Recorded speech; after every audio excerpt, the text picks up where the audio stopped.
Hey, I'm Alicia Newcomb, and this is Assembly Guide, your guide to assembling and organizing as we work to make change in our theatrical industry.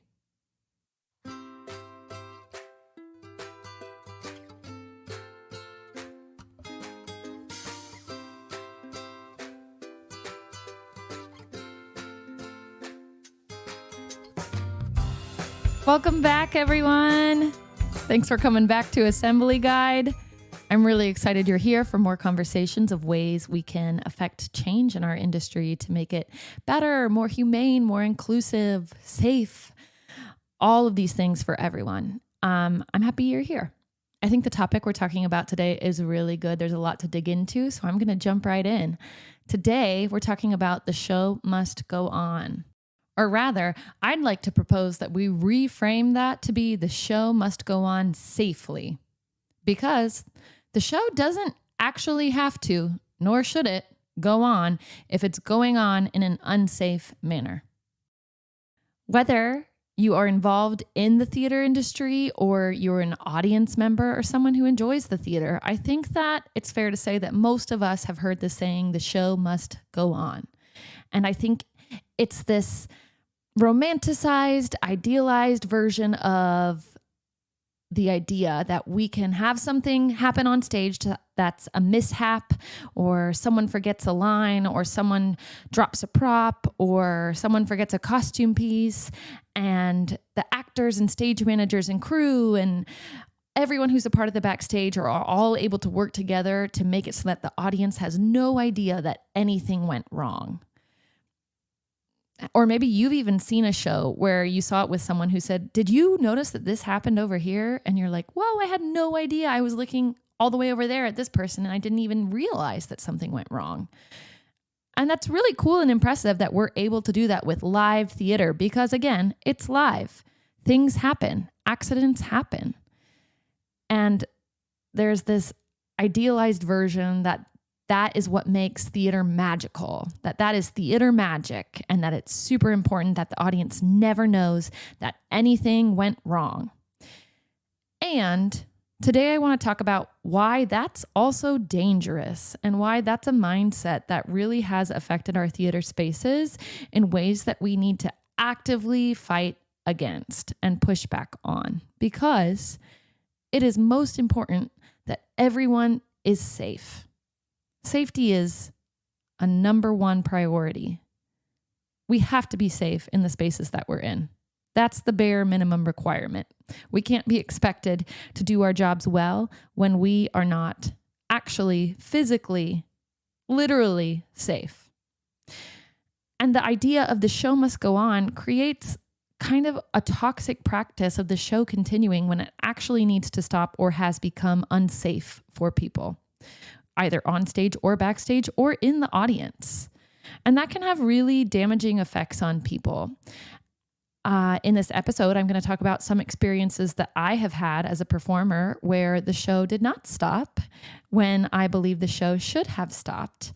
And in extreme cases, that can be dangerous. People can literally be in physical danger. So that's the most concerning part of that. And even if the situation is resolved and everyone is physically okay, that can have emotional effects on people.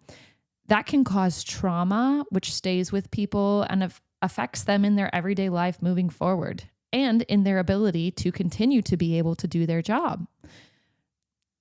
In an example that I experienced, I believe the experience where the show should have stopped was traumatic. And as a result, I'm now easily affected when someone in the audience is loud or having a loud reaction to something on stage. I will go into this more in this episode, but as a result of this experience, when I hear like a singular audience member or a few audience members, it's not the whole audience cheering, I'm fine with that. But when there's a distinct verbal reaction that is different than what my brain perceives to be a typical audience response, which, by the way, is something that is absolutely acceptable and something that I want to practice normalizing in my brain. Because, for example, neurodivergent audience members might have different vocal reactions to what they're seeing on stage than those of a neurotypical audience member. And that is absolutely wonderful and acceptable and something I want to get used to hearing more. But that being said, when I hear a vocal response, whether it's a specific person's reaction to the show or a rowdy audience member or whatever it may be, I have a physical reaction to that from the trauma that I experienced. And that puts my body in a dangerous place to be on stage for myself, for my own safety, because I could possibly get injured because I am immediately on alert from that trauma that I experienced. And it's also dangerous to the people around me. Now, I've done work to process that so that I am able to be on stage safely. And that doesn't mean I still don't feel that trauma, which is sadly a side effect of a show not stopping when it should have been stopped. So there's so many situations or possible circumstances where shows potentially need to be stopped. We're talking about emergencies. Those can be weather emergencies or otherwise medical emergencies on stage, in the pit, backstage, or in the audience. Those can all be situations where something escalates and a show should be stopped for everyone's safety involved. There's situations where there's illness in the company that spreads to the extent that you might not have the number of people that are physically required to run your show safely. There might be technical mishaps that happen where a prop or a set piece breaks or is stuck, and then that becomes a danger because that affects people's ability to do their jobs on stage safely. If you have a set piece that gets stuck, but the show continues and people are choreographed to be dancing or moving around where that prop or set piece is stuck, that can become dangerous because people are not able to continue the show as planned safely. And since the show is happening live in real time, there's not been an alternate plan that's devised so that people are able to be safe in whatever adjustments they need to make. So these are all different types of situations where a show should be stopped for people's safety. And I'm going to go into more of these, but I want to break down today the things that I think get in the way of shows stopping, or the things that allow them to continue when they should be stopped, so that we can think more about that and we can think about ways that we can push back against that to ensure that we're not continuing this toxic, dangerous mentality of the show must go on in situations where people are in actual danger. So the first thing that I think gets in the way of shows stopping is when teams or companies, and when I say teams, I'm talking about creative teams, teams that are involved in building a show and who are often in positions of power because they are the people who are responsible for setting and directing and choreographing the show on the actors. When teams like that or companies put money over safety. And how does money come into this equation? Well, some unions, pause, mini break here. There are often many unions in the same theatrical space when a show is running. So the union that I'm a part of as an actor is Actors Equity Association. Actors Equity Association represents actors and stage managers. And when we have a show happening, there are so many other people in our building. There's crew, there's hair, there's makeup, there's wardrobe, there's musicians, there is company management, and so many other people. There's front of house staff, there's ushers, there's box office workers. There are so many different people in the buildings to make shows function. And as a result of that, there are many different unions operating in the same building. Well, even though each union might be in a contract with the same employer, although oftentimes people in the same building work for the theater versus the company for the show, those can be different companies that people work for, but as a result, you see there are many different contracts in place for all of these different people working under all of these different unions. And these contracts don't all have the same provisions in them. So, for example, if a show needs to stop for some reason, and then that issue is resolved and the show is then allowed to continue, but maybe we've stopped for so long that now the show is going to run significantly longer than it normally does, or even in some cases, it's not even significantly longer. There are some unions where those workers get paid overtime when the show does not end at the normal time and exceeds a predetermined amount of time. They get paid overtime. So that is a cost to the company when a show runs overtime. And this is how, when companies prioritize money over people's physical safety, that becomes a problem, because I have been in shows where the priority is ensuring the show does not run past a certain amount of time.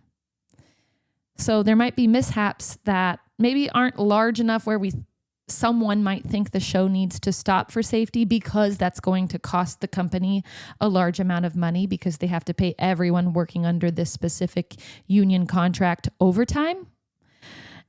So that becomes an issue, right? We need to make sure that companies are prioritizing safety over finances.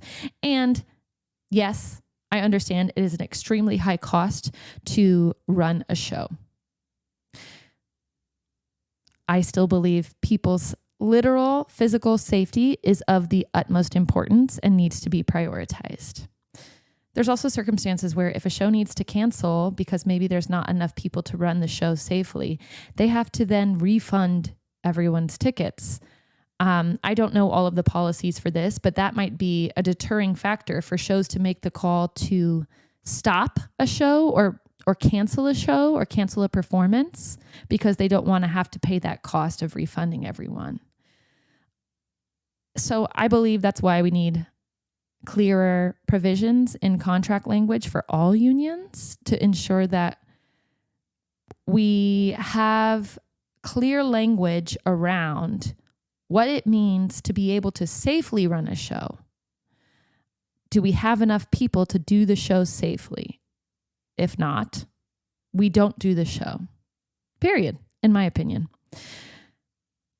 The second thing I think that gets in the way of shows stopping when they should is the lack of a plan on how to stop a show. And I'm kind of talking about two things here. I'm talking about a lack of a plan for everyone in the building. What is the policy? What happens when there's an emergency and the show needs to stop? Have we talked about that as a company? I think it's an essential piece of the puzzle because, especially in an emergency, you have to respond very quickly. If we haven't even had a conversation in the building about how to safely stop a show, we're not going to know what to do in an emergency situation. I'm not going to know clear steps. I'm going to be panicking in some circumstances if there's an extreme emergency, and I'm not going to be thinking logically. So we need to have clear discussion, and I think frequent discussion about who can stop a show, about how we stop a show, so that when we are in an emergency situation, I know what to do. That's also on an individual basis. So I need personally to have a clear plan in my brain of how I am going to stop a show if I believe the show needs to stop for safety purposes and it's not stopping. I'm going to share an experience that happened. I'm going to, in these circumstances, not explain what show I was with when these things happened. But I want to talk about what happened. So, as an example, I was a part of a show where there was a medical emergency in the orchestra pit during the show. And this medical emergency was happening to someone that the actors could see from the stage. So while we were performing the opening number, there was a medical emergency and a person collapsed. And there was a lot of confusion because, again, we're in the middle of singing, dancing, blocking the opening number. And so you don't have a clear communication as to what's happening. However, we could see something was happening in the orchestra pit. I imagine that members in the orchestra could also see this was happening and also felt confusion and panic and chaos. And prior to this, in this show, I had not felt like I'd heard company-wide discussion of how to stop a show safely. And honestly, going to be vulnerable here, I had not personally thought about how I would stop a show safely. So, especially because our bodies build muscle memory, our brains, muscle memory is so powerful. Especially when in the line of work that we do, you're doing the same show 8 times a week, sometimes more, over and over and over and over and over again. So muscle memory is strong. So in this circumstance, my brain might be going, what is happening? But my body is still going through the movements on stage. My voice, my brain is still having me sing the song, even when music started to fall apart because, again, the orchestra members can see there's a medical emergency and everyone is confused as to what's happening and if we continue. In this case, the show did not stop. The show continued. The person that the medical emergency happened to was replaced. It took a few minutes. I'd say maybe 1 to 2 minutes of us not having full orchestration, people on stage not knowing what to do, but still continuing through the motions, no one stopping the show. And then because that member was physically removed from the pit while they were not entirely conscious and replaced by someone who could continue to perform that person's functions within the show so that the show could continue, the show went on and did not stop. And as a result, people were continuing on with the show, not knowing if this person who is a colleague was okay. This person who people witnessed having a medical emergency. People then had to continue working as if nothing happened and weren't sure if this person, this colleague, this friend, this coworker was all right and was safe. I believe that is a very clear circumstance of when a show should not continue. Between now and then, people brought up that that was not an okay situation where the show continued. I only want to speak for myself. I, as well as from what I was hearing from other people communicate, believed that the show should have stopped. We had conversations with that company, which led to future discussion of how to stop a show and who is able to stop a show. I will say now that it is clear to me that things changed after that incident. And it was spoken to me that anyone on stage can stop the show, which I believe is a great policy. So personally, I've done some reflection since then and thought, if something happens that I believe people are then unsafe, I will go off stage and say to a stage manager, the show needs to stop. Or I will ask, is the show stopping? Now, doing that in practice, I haven't had a situation as large where I've needed to do that. I imagine it will be difficult and scary, and I will be just as confused. But I've had this conversation with myself, and I've created a plan for myself. So that's something that we can do to counter that. I also want to say the lack of a plan or the lack of implementation of a plan on how to stop a show in a building can also sometimes be due to lack of coverage, specifically for stage managers who run a show. Stage managers are represented by Actors Equity Association, and I believe, especially having listened to a lot more conversation amongst stage managers represented by our union, that they are less represented than actors in our current contracts in terms of the protections that they have, including the protections that are there to create adequate coverage for stage managers or adequate amount of stage managers to run a show in general. I've worked large shows where we have enough stage managers to run the show, and then the position of a stage manager who is able to effectively do work in the office that needs to happen as part of stage management's job to maintain and run a show. But there are some shows that do not have enough positions for stage managers so that that work is able to happen during a show. There's not a stage manager that's able to be in the office during a show. So there are some shows that might not have the amount of stage managers to effectively stop a show if it needs to be stopped in a quick, efficient way. So getting better protections for stage management in terms of how many people are required to be in the buildings at all times, and also having proper coverage for stage managers is a key piece that needs to be addressed. There also needs to be clear, efficient communication between front of house and back of house. So front of house, I'm talking about ushers, house management, and so many other people who work in the front of house, who you might see when you come into a theater to see a show. And then back of house, meaning stage management, company management, actors, crew, wardrobe, hair, makeup, everyone who is backstage during a show. So sometimes if there's an incident out front, it might not happen in the theater while the show is happening. There needs to be clear lines of communication between front of house and back of house. And this is especially concerning for shows that are touring.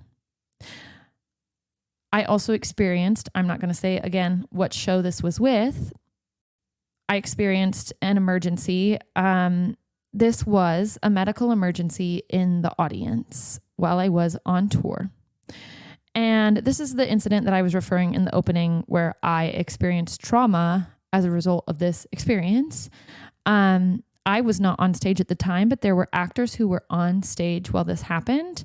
And while the show was running in Act 1, I was sitting at what we call a gondola, which is essentially a rack that sits backstage behind the stage. So if you're looking at the stage and you see the backdrop, behind that, usually in some theaters, are where we have the gondolas, which are all the rows of everyone's costumes.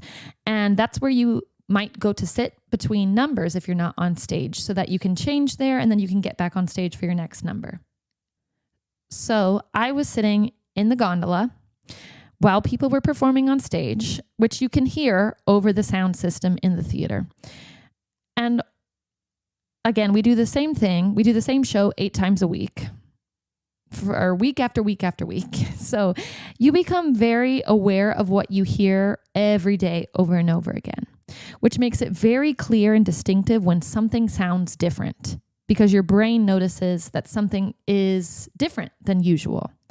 And in this case, my brain perked up because I heard someone screaming. And sometimes audience members might cheer at places that aren't typically places where an audience member might cheer. But this was very clearly distinctive to me, and it quickly grew.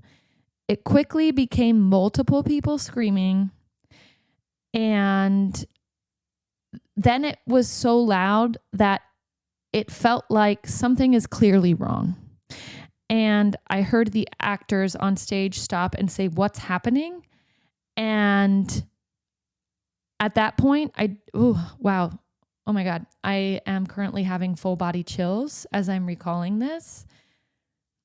So I want to pause for a moment, give myself a little breath, and speak to the fact that this clearly shows me that this was a traumatic experience and that this has a physical effect on my body.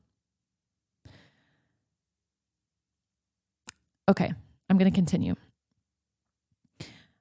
I don't recall what happened directly after, whether or not I heard a call from stage management for the actors to leave the stage, but there was such a loud amount of screaming and not cheers. Like, this is a scream that your body knows that something is wrong, that in my brain, I feared we were in an active shooter situation. And I was not alone in that. I remember looking to my left and right and seeing panic in everyone's eyes. And we got up immediately and ran. And I was on tour at the time, so I did not know this theater very well. So the place that I ran was to my dressing room, probably because that was the only place I knew how to get to quickly. And a bunch of us, because you're sitting in the gondola with usually ensemble members who are in the same dressing room as you, if you're an ensemble member, we all ran in that direction. So once we got in the dressing room, we locked the door. And we waited to hear anything, communication from anyone. And it was extremely, extremely scary. The show did stop because it had to, because it was perceived, it was an emergency, and it was perceived to be a very dangerous situation because everyone backstage went running. I shouldn't say everyone. Everyone that I saw backstage went running. And I know that the audience also ran out of the house because they also feared it was an active shooter situation. What apparently had happened was that someone was shouting, and I think that people misunderstood what was happening in the audience, and then panic grew. And at one point, someone yelled, "Run." And I believe from what I heard, the audience members perceived that to be someone shouting "gun." And so then the audience effectively kind of stampeded out of the audience. So that is the chaos that was happening in the front of house. And as a result, you heard what happened backstage. Well, the show stopped. And then after, I'm not going to speak on the role of stage management in all of this. I cannot imagine having to be in a leadership position within that situation. I believe everyone did the best that they could with the information that we had at the time. Yeah, I'm going to stop there. I don't need to recap what happened afterwards. We resumed the show. I wish we had checked in with everyone's emotional well-being before resuming the show, after we found out that we were safe and could pick back up. But after that point, we had conversations internally about what we need to do in emergencies, and making sure that there's clear, effective communication between front of house and back of house, especially for touring shows. Also, mentally, I took note of needing to have a better understanding of emergency exits in theaters that I am less familiar with, that I might not play frequently, but that I might travel to while on tour. So returning back to the point of this one, I think it's really important that company policy is that anyone is allowed to call a show stop. If someone is in danger, not everyone involved with the show might be able to see or know that in a moment. But if that is the case, I believe that everyone feel empowered that they are able to exit the stage if you're an actor, or stop what you're doing if you're not, and find a stage manager and say that the show has to stop, that it's a safety issue. And if that's not the policy in your building, I invite you to have conversations with your building and also just think personally about whether or not that's a priority for you, because I believe even if that's not a show policy, that is very understandable, that if there's a safety issue, that you ask the show be stopped. Which leads me to my next point of things that get in the way of show stopping. And that is people feeling fear that they are going to get in trouble if they stop the show. we have cultures where safety is not the top priority sometimes. And that's really unfortunate. And I think that we need to create cultures where no one gets in trouble for raising safety concerns. So if someone raises a safety issue and says the show needs to stop, and then we find out after the fact that it's maybe not as bad of an issue as that person initially thought, I think it's important that people who are in power in theatrical spaces not penalize someone for raising that there's a safety concern, even if it was less serious than that person expected. And that we operate under the understanding that everyone's doing the best with the information that they have. And if the information that they genuinely believe is true is that someone's safety is in danger, whether it's their own or someone else's, that is a very reasonable reason to stop a show.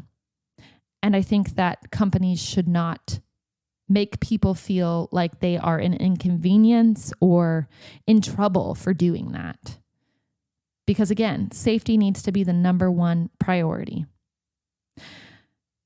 This also comes back to education around theater. Like I said, I think everyone involved in theater at one point or other has heard the saying, the show must go on. I've heard that there are people waiting in the wings to take your job. So that's why you have to kind of suck it up and do it and just do what's being asked of you, regardless of whether or not it's dangerous or things are happening that shouldn't be happening. That is not true. That is not true. And it's what allows these dangerous, toxic mindsets in our theatrical spaces to continue. I think that we need to shift how we teach theater education for everyone.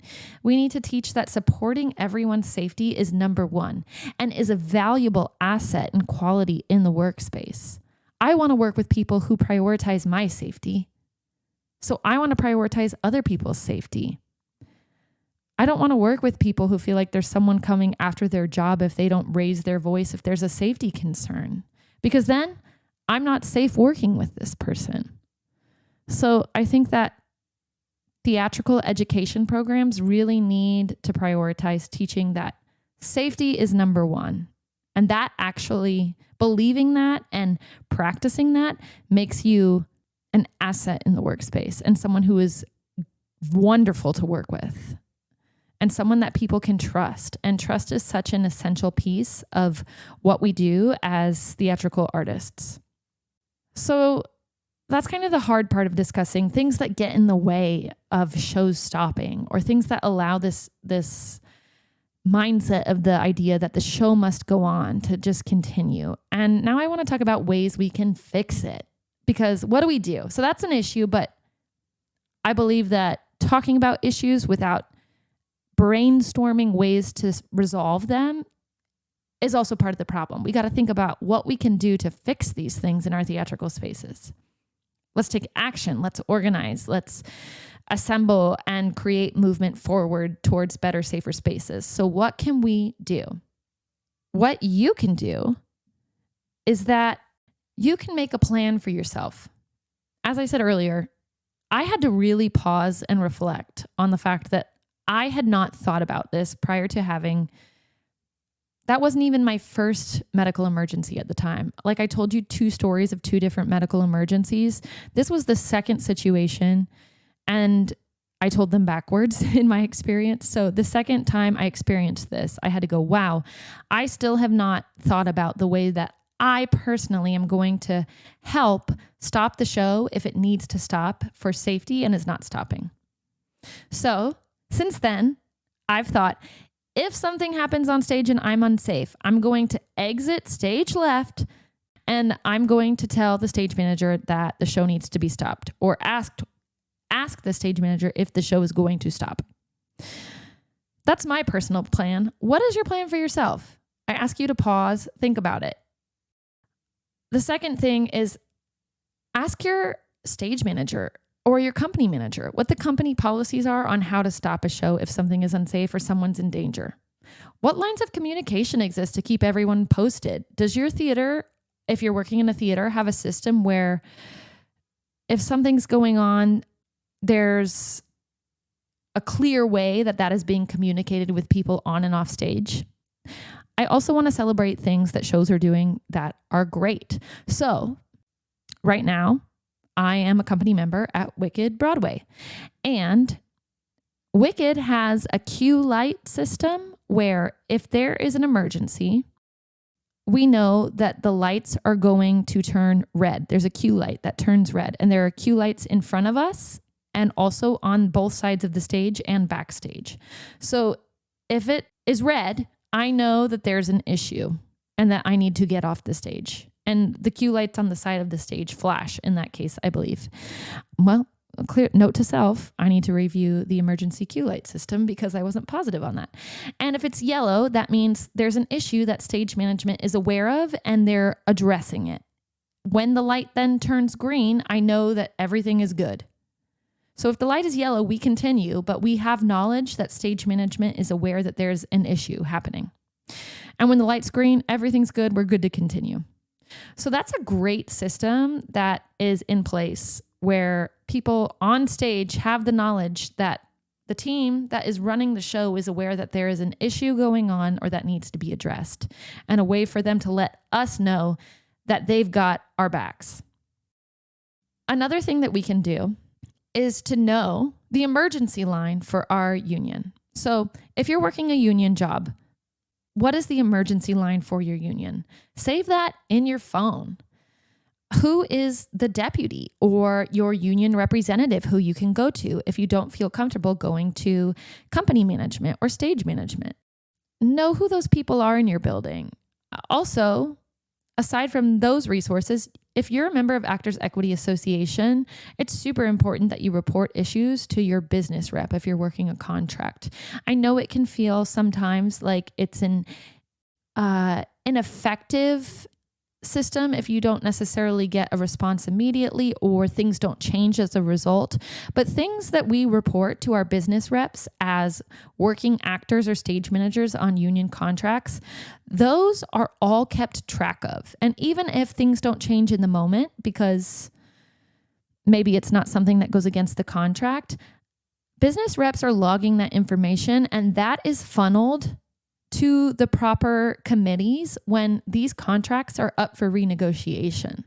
So even if it doesn't make change in that moment, it's super important that you report those things to your business rep. So those are ways to report. I also want to support us pushing for our unions to have protections that ensure that proper coverage is in the building. I'm going to do a little side note here, a little sidebar, and talk about coverage for people who might not be actors or stage managers, because that's the knowledge that I have of coverage. So in a show, there is an onstage company. There's also an offstage company. That can be understudies, standbys, swings. Some of those people are also part of the onstage company. They might be in an onstage swing track, or there might be an ensemble member or members that understudy principal roles. So there are actors on stage and off stage. And when I say coverage, I'm talking about swings, understudies, and standbys. I'm talking about short-term actors, vacation actors. I'm talking about short-term stage managers. These are all people who are able to step in and perform the roles of people running the show as stage managers or people performing the show as actors to allow the show to continue. So when I'm sick as an ensemble member, a swing goes on in my track. And a track is what you do on stage and off stage from the start of the show to the end of the show as an actor. That is my quote track. So when I am sick, a swing will come in and do my track from start of show to end of show. Now swings know so many different people's tracks for their entire show. So I have one track from start to finish in my brain. As an ensemble member. A swing, I believe, can have, with our new contracts, up to 10 tracks in their brain at a time. And those tracks can actually change. So they can be reassigned different tracks to learn, but they often still have the other track's knowledge in their brain, and companies know that and sometimes capitalize on the fact that they know tracks that they're not technically covering at the time, which is an issue. There's so many issues that need to be resolved around coverage, but that's just a basic description of what I'm talking about when I'm talking about coverage. Standbys are people who stand by for a principal role. So if a principal is out, they will go on for their designated role. And understudies also understudy principal roles. So when people are sick or on vacation or on any other type of leave, that is who will step in. And that's what I'm referring to when I say coverage. Now, there are significantly fewer swings, understudies, standbys than there are onstage tracks. And because things happen, and when multiple people are out of the building, there might be situations where a swing is doing more than one person's job at a time. So that's what we call a split track.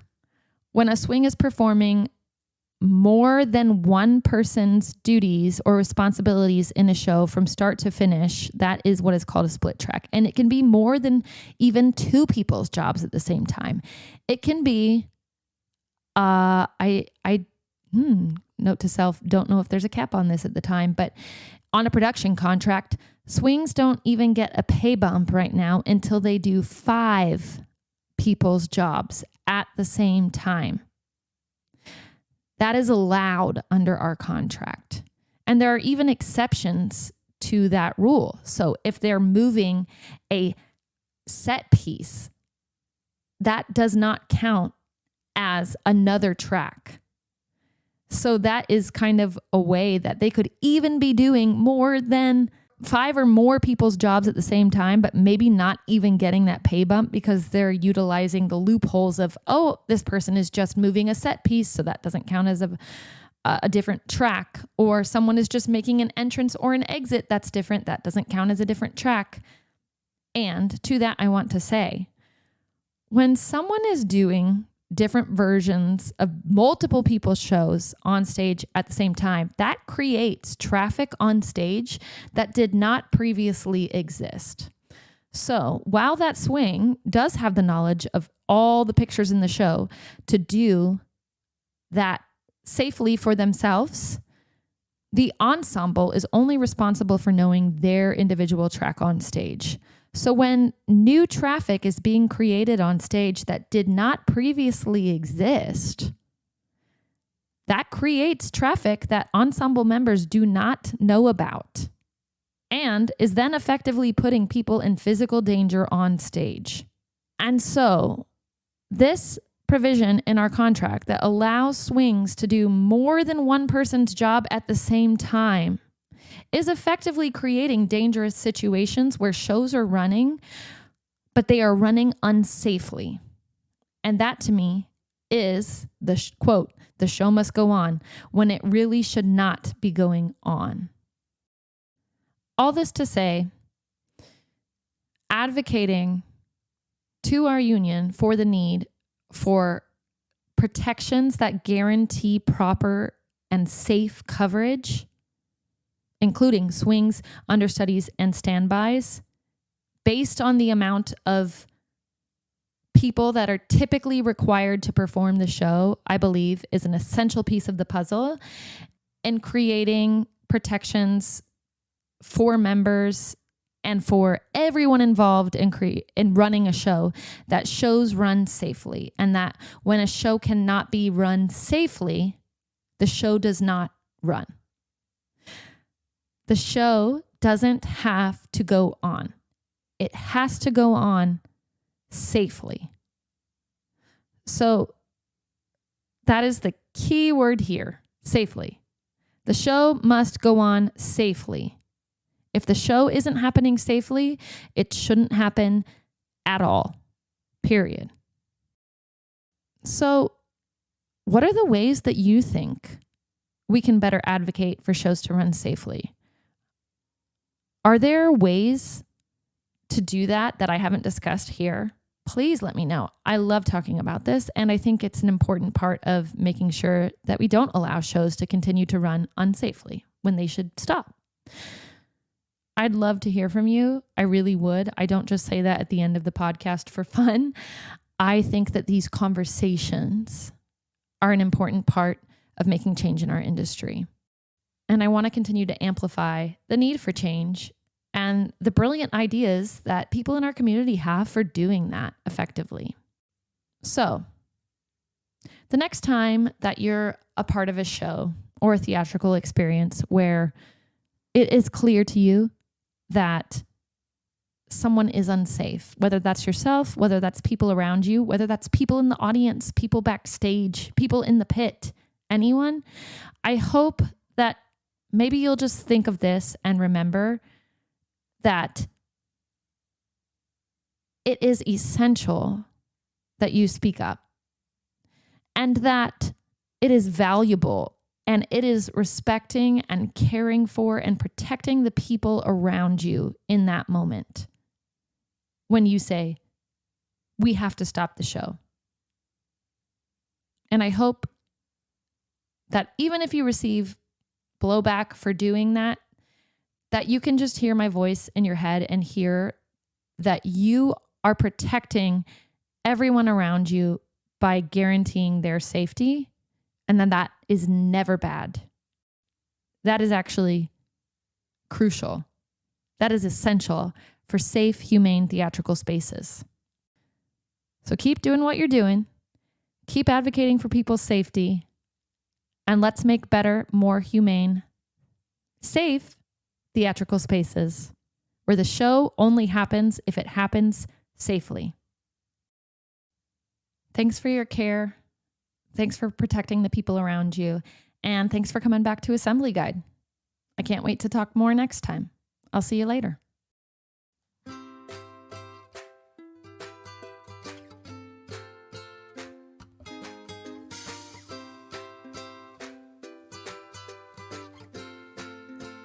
Thank you so much for joining me every episode.